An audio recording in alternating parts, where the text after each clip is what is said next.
blindness of one individual person is a great loss, because that blindness will take away the whole diversity of sight, shapes, and color, right? Which is a great loss from just one individual person. And now we are talking about the whole humanity, the whole world, losing the sixth sense and its whole range of sixth sense object. This blindness is just too enormous to talk about. Okay? That's why it reduced the world to as it is now. Insanity. It's the only way to describe insanity. Total insanity. Okay? Right, you look at this. So this will give you the entire image, picture of what we are now. I don't care how clever you are, okay? You might be a genius, a PhD in whatever area that you want, in terms of intellectual knowledge, okay? But those knowledge is based on the wrong information, the wrong facts of life about. Now all these things is all based on understanding that life has one entity and five senses. Okay? So these are the knowledge that happen behind the prison wall. Behind this prison wall that made up of jelly. So therefore, no matter how clever you are, but in fact you are still ignorant. Ignorant about the real world, about the nature of the ultimate truth. The enlightenment of the Buddha is that he left this prison of life, leave all this, not real knowledge behind, and come up to find the real truth. So the film, The Matrix one, has a very good depiction to this whole concept. Neo lived in this elusive world that, with the fact that life has only one entity and five senses, whereas the Buddha knows the ultimate truth, so he knows that in fact life got five entities and six senses. Okay? So, anyway, among all this knowledge, there is one very unique knowledge, okay? One very unique knowledge that unlike anything else, that is the full foundation of mindfulness, vipassana, or bring the mental self back home. Because this is the only means will lead you out from this prison of life, or from the nature of the ignorance, and then experience the real truth. And this real truth, please don't analyze anything much, okay? Why I said that Nirvana, God, Tao, Tree of Life is all the same thing. Do not use your jelly to analyze anything yet. Be patient and wait till tomorrow. I will reveal all these words for you. Okay? I will reveal all these words for you. Tao has no name. Whatever that has name is not. Always go with Jerry. I will explain clearly to you. Okay? But as for now, just know that bring the mental self back home that I tried to get you to do since yesterday is the only practice that will lead you to the ultimate truth.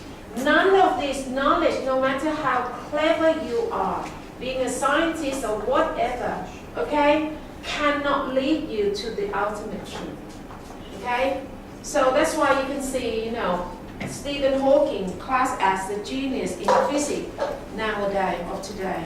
But his spiritual knowledge is nil. It's nil. So whatever he said, but it's a shame that people like to listen to the wealthy and the famous. Is it true? Oh, he's wealthy, he's famous, we listen to. Okay? Even though those knowledge is just so rubbish sometimes. Okay, so dark, so what's it? And when Stephen Hawking, his book read by 20 million, his copy sell 20 million copies. So of course, his thought will influence the majority of people. So the majority of people, I went to, after that interview he did, a lot of people, say in the response saying that, well, he must know more than us because is an expert in physics. And we tend to say that, oh, they're an expert, so we must listen to them. So it's true, there is no heaven, no hell, no afterlife. Life, the brain is just like a computer, switch on and then that's it. If you think so, life is so dangerous. And what is the real meaning of life? So while we are struggle, all these things, competing, this and that, so much in pain, just for us to die and turn into nothing. So we might as well go queue up and die first, so that we don't have to go through all this pain. Isn't it? Why all this pain for? Die and then nothing, like a computer. They can't see the stupid side of this. Okay? So I tell you, no matter how clever you are, okay, we were misled, by all these experts to think that we have come a long way. But in fact, all these intellectual people, all our intellectual knowledge is nothing more than teaching us to row the boat. Row the boat. Okay, you row this pink boat, you row this black boat, you row this white boat, this green boat. Everyone go on to learn how to row the boat in different color. So we keep on rowing the boat. That is delve into the detail, just simply the detail with all this intellectual knowledge, quantum physics, this and that. Okay? And we thought that we can row the boat so far away. But no one knows that, in fact, we are rowing a boat in this gigantic lake. This is an enormous, gigantic lake, as big as the entire universe. Okay? So what they are doing, even Einstein has been challenged. His theory of relativity, E equal mc squared, it just recently has been challenged. Have you heard? Okay, the speed of light, because Einstein said that there is nothing can run faster than the speed of light, because light got no particle, in there, so therefore light can run so fast in a steady speed. But just recently, on the 23rd of September, at CERN, they got this collider that they throw in this beam of neutrino to Italy. Okay? Beam of neutrino. Neutrino is what they call.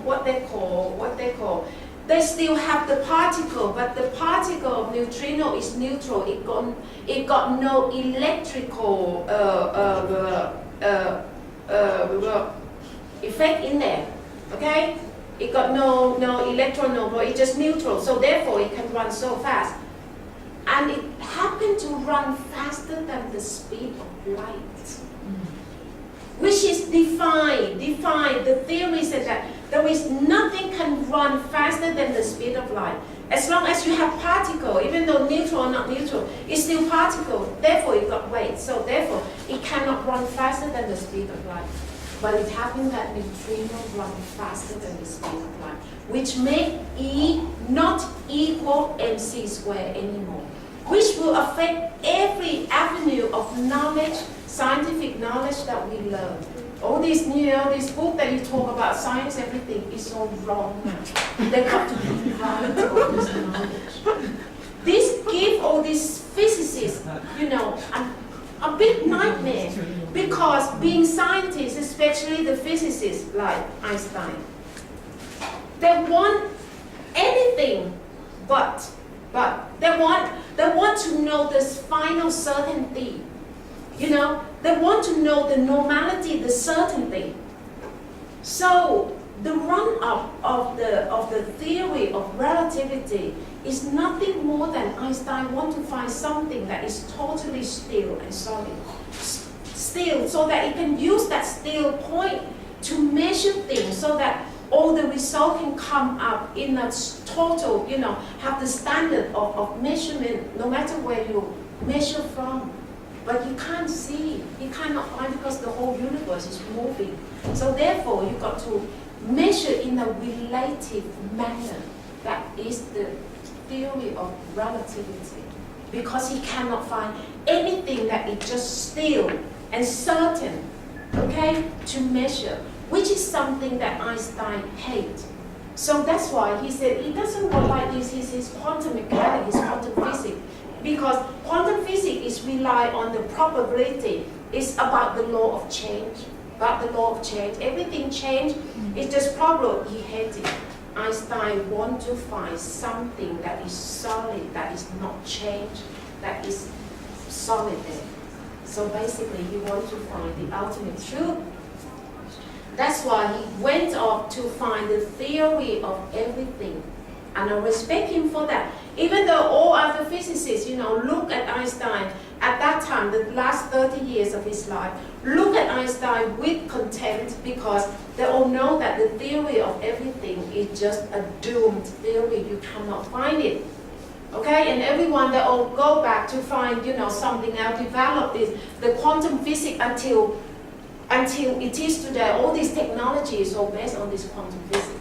Okay, but Einstein hates it because he doesn't like the detail. He wants to know how God works, how God creates. He wants to read the God's mind. He wants to know the whole picture, which he wants to know the ultimate truth. He wants to have that state of enlightenment that the Buddha had.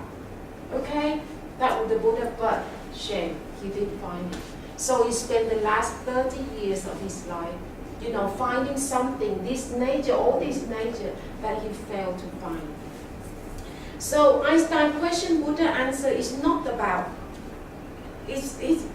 that book, in fact, is very challenging. Wait until I finish, the new version. It's very challenging.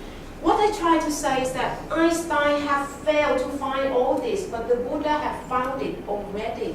Okay, so I answer Einstein on behalf of the Buddha that the final certainty that he really wants to find, okay, the absolute ruling point that he wants to find is in fact the same as all these things.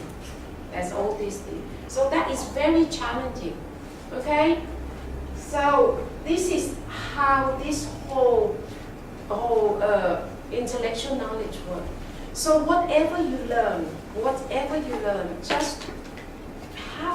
just enough for you to earn a bit of living, but don't struggle too much. Especially don't put pressure on your children. Too much that, you've got to do well in education. For what? For what? Because all this knowledge, you cannot even rely on them anymore. Because it changes all the time. Okay? The world keeps on changing all the time. And now, with the internet, how can you tell your children that? What kind of knowledge you should know? This is so much headache. I went to this, to open my new book in Thailand. And it's a book fair, it's a book fair at Siligit Center. Oh my God, the moment you walk into this book fair, you talk about hundreds of thousands of books, millions. Books everywhere, all nature of books. And how can you tell your girl, your son, what type of book you should get? You should read? How would you know? Even your parents, you Adam, we still don't know. This mountain of books. And we say, oh, reading book is good. No, not always. You go to get the kind of content that you take you into all this madness of Jerry. How can you tell your children? Nowadays, and with the internet as well. This is scary. Okay, I live up now to 57, 58 years old. I mean, the knowledge that accumulated that is changing all through my generation is horrendous already. History, it's horrendous already. And where is the limit? Where is the border that you tell your children what they should learn? No. Can you see that? This knowledge, I mean, this is the answer. You don't have to act like Jesus said that. Don't let people know too much. Don't let them know anything. Just feed their belly, make them full. Make them happy. Just, that is right. Don't let them know anything.